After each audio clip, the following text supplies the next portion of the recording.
Estamos hablando de prevención del delito en México. Como mencionaba al inicio del programa, hoy hemos invitado a una organización de la sociedad civil, México Evalúa, que ha venido trabajando de manera muy profesional para tratar de identificar cuáles son las mejores prácticas que se pueden instrumentar a lo largo del país, pero también de manera particular en las regiones en donde ha habido un mayor impacto por parte de muchos tipos de delitos, y también que ha venido tratando de evaluar y identificar el alcance de las políticas públicas que en los 3 niveles de gobierno se están llevando a cabo en esta materia.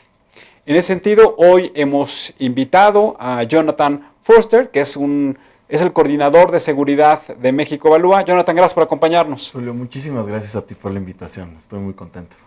Jonathan, pues para iniciar este diálogo me gustaría preguntándote, ¿qué significa para ti ser un buen ciudadano? Yo creo que un buen ciudadano es aquella persona que coopera activamente con la sociedad para alcanzar un bien común. Me imagino que las personas que de alguna manera se desvían de este bien común al no cooperar son las que generalmente pues, son la fuente de conflicto, ¿no? Para bien o para mal, pero entonces yo creo que es muy importante estar alineados con los objetivos de la sociedad y trabajar activamente con eso, con la sociedad para ser un país más próspero y pacífico. Me gustaría preguntarte, porque hemos hablado ya a lo largo de este programa de prevención del delito, pero creo que muchas veces es importante que nos pongamos de acuerdo en un concepto mínimo para que todos empecemos a hablar de lo mismo y a partir de ese mismo concepto que todos compartamos podamos generar un mejor entendimiento. ¿Qué es para ti la prevención del delito? La prevención del delito, te voy a poner quizás una analogía para que sea más clara. Pues mira, el delito también puede verse como una enfermedad, ¿no? Entonces, hay cierto tipo de factores de riesgo que pueden aumentar las probabilidades de ver una enfermedad o no.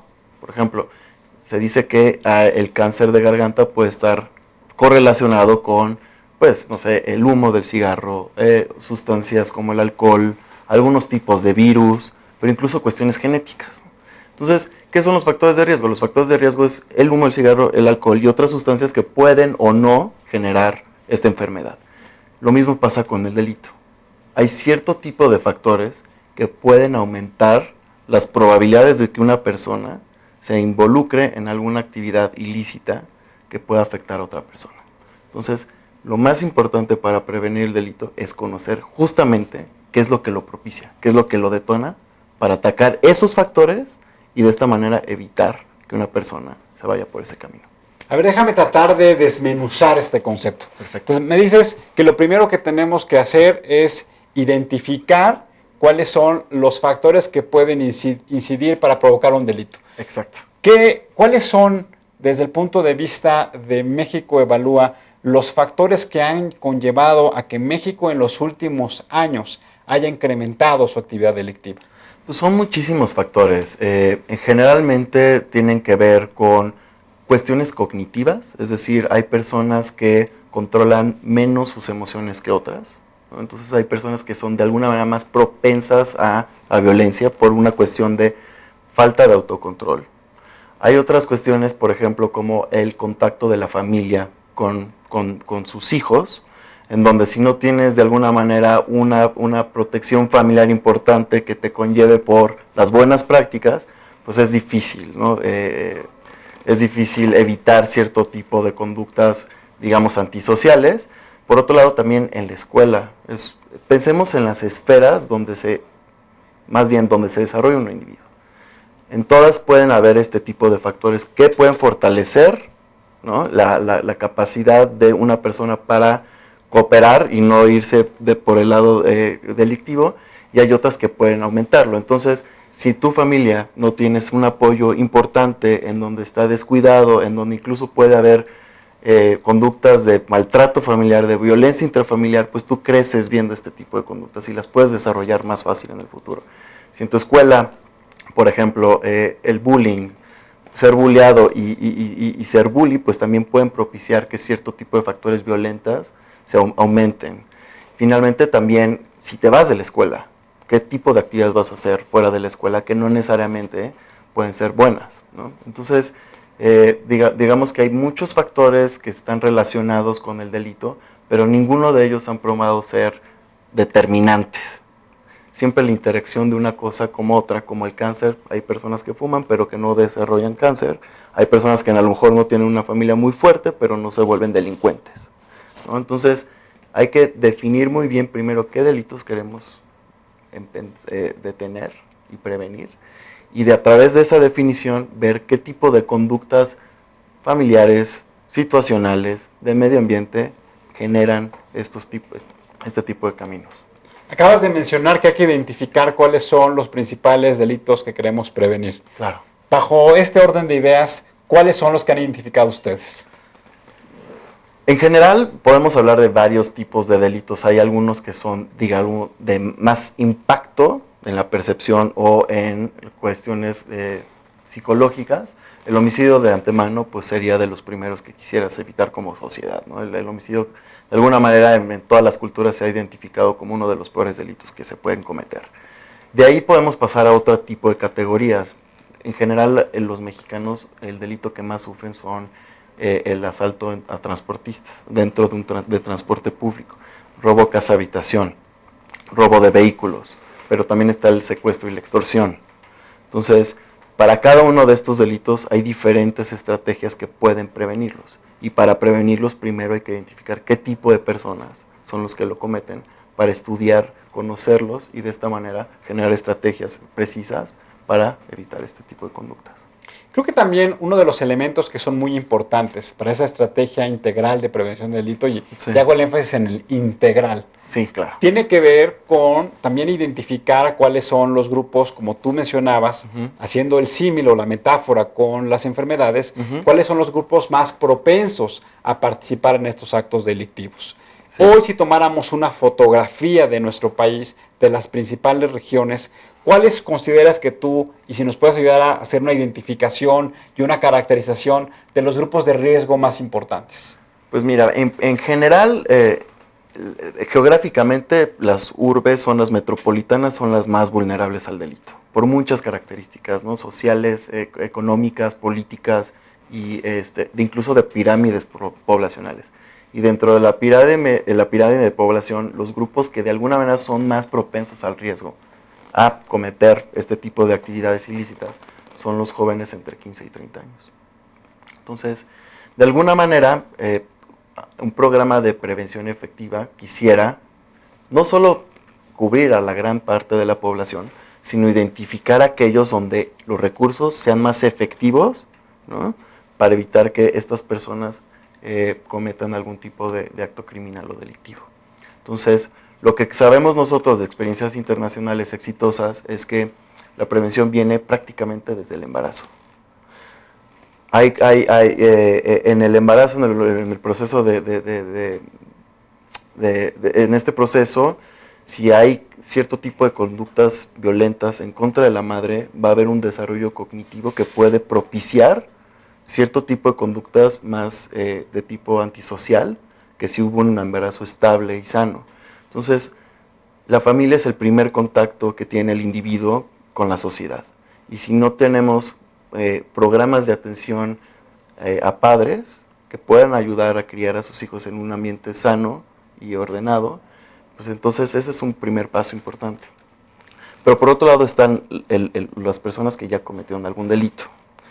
Y de acuerdo con algunos estudios, encontramos que el 70% de todos los delitos son cometidos por el 5% de la población. Entonces, si tienes 100 delitos, 70 de estos son cometidos por, digamos, una población muy chiquita y que es muy fácil de identificar. Es un poco más caro, pero no todas las personas necesitan algún tratamiento contra esta enfermedad. Hay personas que jamás van a cometer un delito independientemente de estar rodeados de estos factores. Pero los que ya los identificas como tal, es muchísimo más fácil generar estrategias puntuales para prevenirlos y ayudarlos a integrarse nuevamente a la sociedad. Y esto de lo que nos habla es de la reincidencia. Ujú. Y platicábamos un poco tanto en la introducción como en la parte intermedia con Alfonso Rodríguez de cómo esta reincidencia de estos grupos de riesgo, Sí. pues claramente está asociada con este estado de la impunidad que hoy vivimos en nuestro país.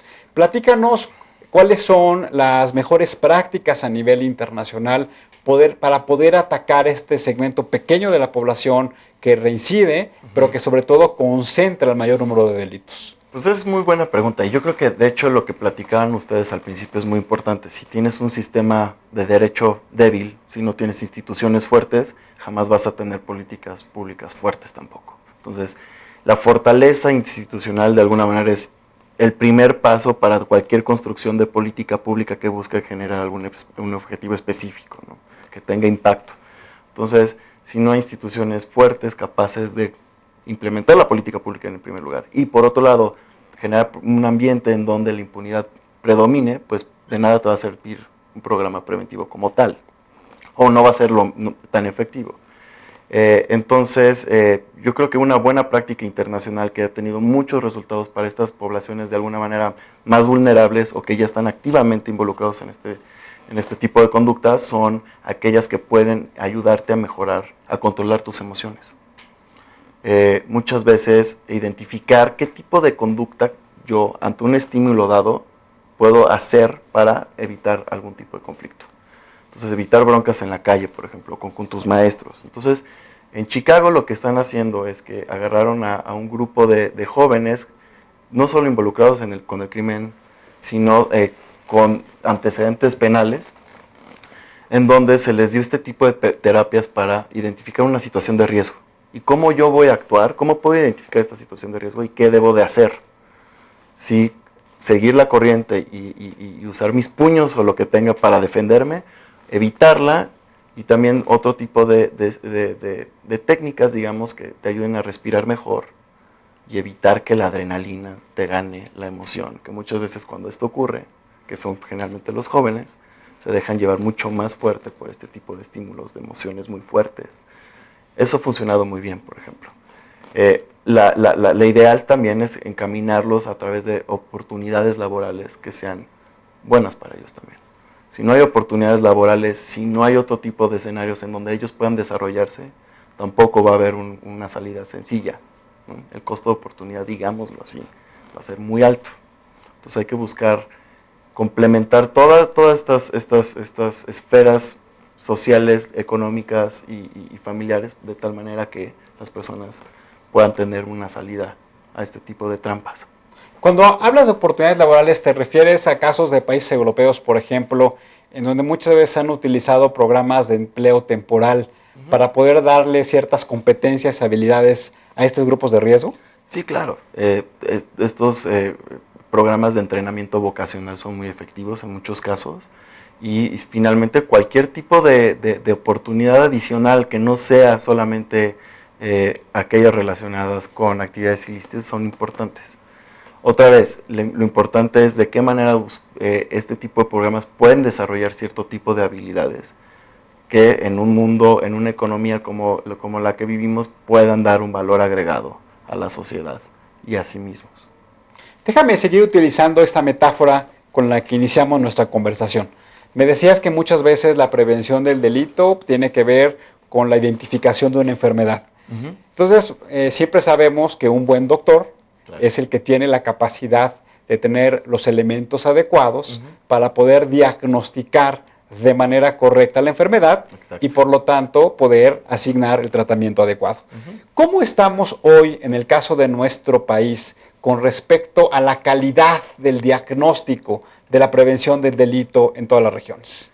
Yo creo que en México se han dado pasos muy importantes en esa materia. Las encuestas de victimización que genera el INEGI son fantásticas. Nos permiten identificar no solo cuáles son los delitos más frecuentes, sino qué tipo de poblaciones son las más vulnerables ante esto y las que la cometen también. Entonces, el problema es que muchas veces estas encuestas de victimización son a nivel estatal. Y a nivel estatal, la representatividad a nivel estatal no nos permite ver con lupa lo que está pasando dentro de los municipios. Y ni se diga dentro de las colonias. El delito en generalmente es un problema, un fenómeno hiperlocal. ¿no? Y dentro de un estado y dentro de un municipio hay muchos tipos de delitos diferentes, de acuerdo con muchas características también de estos factores, ¿no? La geografía de alguna manera determina cierto tipo de delitos, pero también la sociedad, como la integración de la sociedad en la geografía va a determinar otros. Entonces creo que uno de los grandes retos que enfrenta esta política es generar diagnósticos certeros y precisos que nos permitan identificar estas poblaciones en riesgo y por otro lado los factores que permitan propiciarla. Y la ECOPRED es una de estas, pero su representatividad es a nivel metropolitano y no cubre todos los espacios del país. Entonces, creo que México sí ha dado un paso importante en esta materia, pero creo que una de las responsabilidades de los gobiernos locales es implementar este tipo de diagnósticos certeros para que puedan mejorar sus acciones en cuestiones de prevención del delito. Déjame seguir usando este símil. Vamos. Es como si fuera un tema de acupuntura, así como los urbanistas hablan que para poder intervenir en una región o en una comunidad hay que hacer una acupuntura urbana, Sí. pues pareciera ser que el rol de los gobiernos locales es que hagan una acupuntura en la manera en cómo se comportan las comunidades. Exacto. Hay hoy un esfuerzo de la sociedad civil, hay hoy un esfuerzo del gobierno federal para tratar de homogeneizar o al menos de instrumentar una metodología que cumpla con los elementos básicos para llevar a cabo estos diagnósticos. Pues muchas veces están, de alguna manera, digamos, creo que hay que ser justo, hay municipios y organizaciones de la sociedad civil que han hecho un extraordinario papel a nivel local, en donde han generado diagnósticos muy buenos, en donde ellos mismos incluso hacen sus propias muestras y sus propias estadísticas para generar toda esta información, por ejemplo, a través de aplicaciones móviles o a través de encuestas con algún tipo de representatividad que te permite identificar problemáticas locales de manera muy puntual. Pero creo que este tipo de capacitación es importante también empezar a implementar en todos los rincones del país. Lo que nos hemos dado cuenta es que muchas veces los gobiernos locales tienen la voluntad, porque se han acercado a nosotros para preguntarnos cómo pueden mejorar este tipo de herramientas, pero creo que sí es muy importante tener por lo menos a todos en un nivel base. Habrá o algunos que no lo requieran, pero por lo menos a darles todas las herramientas que les permitan hacer estos tipos de diagnósticos, como por ejemplo acercarse a los líderes comunitarios. Digo, a lo mejor una encuesta es muy cara, no todos los municipios van a tener los recursos o el tiempo para hacerlo, pero sí puedes ir a la calle, preguntarle a los líderes comunitarios, a cierto tipo de figuras importantes comunitarias, para preguntar, oye, ¿qué tipo de dinámicas encuentras aquí? Muchas veces la comunidad sabe perfectamente bien quiénes son los buenos y los malos. También puedes ver a través de los registros de las escuelas quiénes ya no están asistiendo a las clases, quiénes son los más agresivos, quiénes son los más pasivos, etc. Y a través de esta información generar con creatividad y también con algún concepto mínimo de investigación, de diseño de investigación, generar este tipo de herramientas que te permitan recabar esta información local y de hacer mejores diagnósticos para identificar esas enfermedades. Ahora, creo que aquí lo que también es importante es que no solamente tengamos el diagnóstico y la instrumentación de algunas herramientas, sino sobre todo que le demos la continuidad y que tenga esta una visión de largo plazo. Claro. ¿Qué es lo que están haciendo y cuál es el rol de los gobiernos para darle esta visión de largo plazo? Bueno, el programa como tal está fundamentado en la ley general, en una ley general. Entonces eso de alguna manera le permite tener cierto sustento y continuidad en el tiempo, porque se tendría que reformar o eliminar por completo, es un poco complicado. De cualquier manera, creemos, a través del foro, esto fueron algunas de las conclusiones, que necesita un programa para salir adelante y darle continuidad y ser sustentable. En primer lugar, tiene que estar blindado en términos electorales. Una política pública que se le relaciona con algún objetivo partidista o de compra-venta de votos está perdida en el tiempo. Es muy probable que se descarte o que se pierda en el tiempo.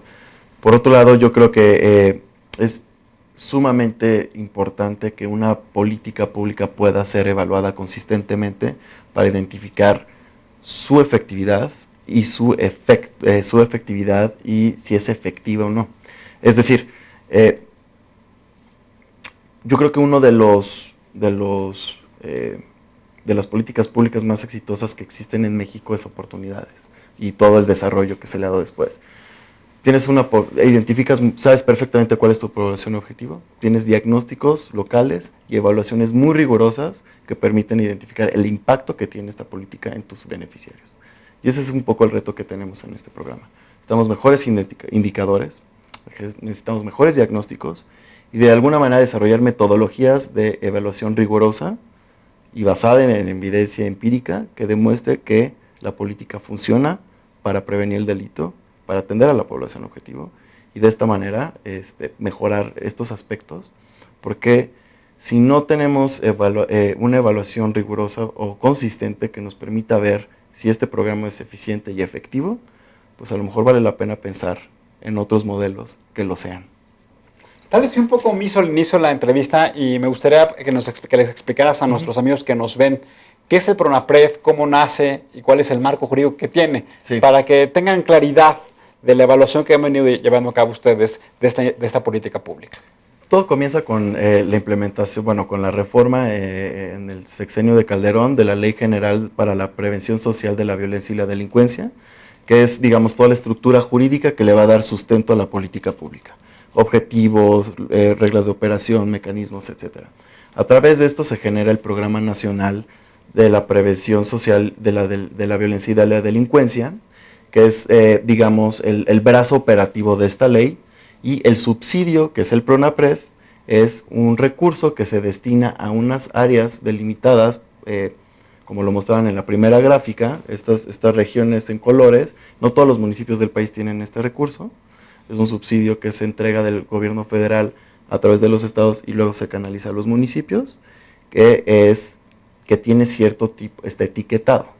Esto quiere decir que no puedes usar el recurso como se te dé la gana, tienes que tomar las acciones que están estipuladas en el programa y en la ley, de tal manera que tú puedas implementar estas acciones de carácter preventivo a través de estos recursos. Entonces, la política pública de alguna manera está, digamos, sistematizada e implementada a través de este subsidio que es el PRONAPRED, que es lo que hemos venido evaluando porque es el componente más visible, ¿no? Y fácil de monitorear y evaluar del programa nacional. Estamos concluyendo el programa y me gustaría preguntarte, si tú fueras el responsable por parte del gobierno federal de instrumentar un programa integral de prevención del delito, ¿cuáles son las 3 acciones que convocarías a los ciudadanos a llevar a cabo? Bueno, yo creo que atender a la población que ya tiene algún tipo de conducta delictiva o que este 5% de la población que es activamente antisocial y con este tipo de conductas, y creo que podríamos canalizar muy bien los recursos a esa población. Y que, como mostraban al principio, no es de las más atendidas. Canalizaría una parte importante de los recursos ahí. También no sería muy creativo, miraría la evidencia internacional. Estos programas de conductuales han demostrado ser muy buenos, no solo para evitar que jóvenes en conflicto propicien la violencia, sino también para mantener su lugar en la escuela. Al identificar situaciones de riesgo, no solo con tus vecinos o otras personas, sino con tus maestros, también te va a permitir adecuarte a las reglas de una mejor manera. Y finalmente, yo creo que también sería muy importante tener algún tipo de política pública que ayude a los padres de familia a tener mejores conductas y propiciar mejores ambientes para ellos, ¿no? Jonathan, muchas gracias. Gracias por el trabajo que realiza México Evalúa. Gracias por el trabajo ciudadano que jóvenes como tú han venido impulsando y que lo que hacen y que pretenden es que tengamos un mejor país. No, muchísimas gracias a ti, Tulio, y a tu auditorio por el espacio. Nos quedamos con la idea de que la prevención del delito es una herramienta que también tenemos los padres de familia, que no hay persona que no quiera vivir en condiciones de plena seguridad, de respeto pleno a los derechos y también de respeto pleno a la libertad que podemos tener cada uno de nosotros. Y es entonces la prevención del delito un instrumento que nos puede permitir identificar con toda claridad cómo podemos transformar las condiciones de la sociedad que nos permitan que todos realmente estemos enfocados a actividades productivas en bien de todos. Muchas gracias por habernos acompañado en el programa de hoy. Nos vemos en la próxima. Y recuerden, ante todo, seamos buenos ciudadanos. Hasta la próxima.